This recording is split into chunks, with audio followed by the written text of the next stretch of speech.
Magandang araw mga bossing, Infinite Sports po pala. Halina't ating talakayin ang mga kaganapan sa NBA sa araw na ito. Pero bago yan, huwag pong kalimutang i-click ang subscribe at bell button para laging updated sa mundo ng sports. Ang Los Angeles Lakers ay bigo na namang masungkit ang panalo laban sa Denver Nuggets matapos mag-choke sa second half.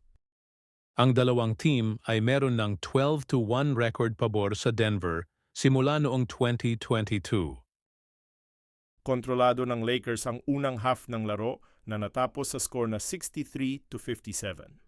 Baon nila ang 6 na kalamangan sa pagsisimula ng second half, kaya parang naglaylo ang Lakers na sinamantala naman ng Denver at ni Jokic.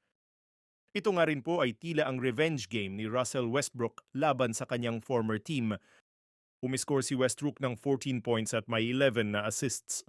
Natapos ang laro sa score na 127-102, panalo ang Denver Nuggets. Si Joker na paboritong manalo ng another MVP ngayong season ay nagtala ng game high, 34 points, dagdagan pa ng 13 rebounds at 8 assists. Samantalang sa Lake Show ay walang player na merong mahigit sa 19 points.